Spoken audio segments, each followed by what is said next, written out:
absolutely. So, I mean, the kids that are small, I guess my question is, or the younger children, the pleasure of learning, are they too young to really Well, I think understand that?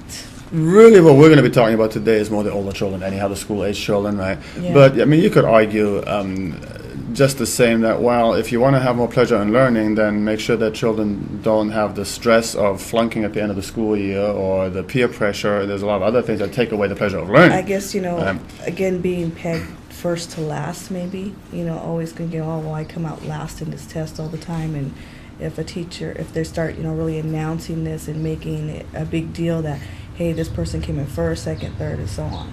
Yeah, that could probably be a negative. Right, absolutely. If you're not absolutely.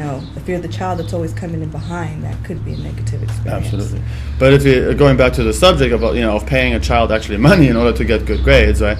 There can be some long-term negative consequences on that one. But also keep in mind that there was like a large age difference between these studies. Yeah, okay? toddlers to right. age children, totally different. Exactly. So in this study that was done by Roland Fryer, it was focusing on second graders to ninth graders in these 4 different major cities, from New York all the way to Dallas. But emotions do run very high on the subject. As a matter of fact, he got first into he started out in New York in 2007 with the first part of the research study, but then got kind of kicked out of that. As a matter of fact, he attempted to do this before, but it was an election year, and so even though the school district at first welcomed him and wanted him to do this survey, they changed their mind. yeah, it was election year, so they couldn't do it, and that kind of shows you how much public pressure plays a role in establishing school policy. Right? So he literally had to wait until election was over, and then went back to New York. And at this point, he had little trouble getting this study started in quite a bit of schools, as a matter of fact. There, but he also got things such as death threats. Wow. Yeah, so this does not go very smoothly. Just but also because of this? just because of this, because the whole idea of paying a child money for doing better in school just evokes an incredible amount of profound emotions and deep emotions, apparently. I would say. But also keep in mind that we have a program like this right here in Fresno. It's been going on for years. Knowledge is Power program, KIPP, KIPP School. Right? That's one of our nation's most successful charter networks, at least according to Time magazine. Even today, still, they have 82 schools nationwide. Okay? That's a Knowledge is Power program, and they pay kids all the time. They do a model that is very similar to the most successful portion of this survey, and I say that because the survey was done slightly differently in New York, as was it done in Washington, as was it done in Dallas, as was it done in what was the fourth city, Chicago.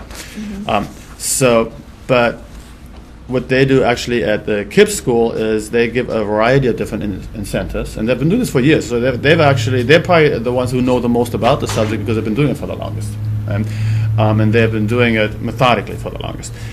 They give incentives, anything from school supplies to giving them, I think it's some sort of a fake money they give out. I don't know exact specifics they can of it. redeem, yeah. Exactly. They can redeem it at the school store, and don't ask me what the school store sells, but apparently it's something that's desirable to the children, right? I'm reading here too, allowing them to listen to their iPod during recess. That's a big one. Exactly. The older children, the high school age children, that's they can earn themselves certain freedoms and certain privileges, That like is listening to cool. the iPod during the break, right?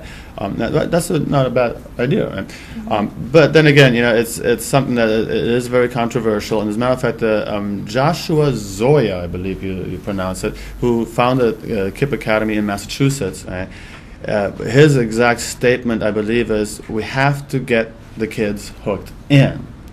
We have to meet them where they are. Okay, I guess we're going to have to take a break here. Mhm. Come back. And what is the question of the day one more time? Oh, it is really quick. What type of chocolate was first developed for public consumption in Vevey, Switzerland in 1875?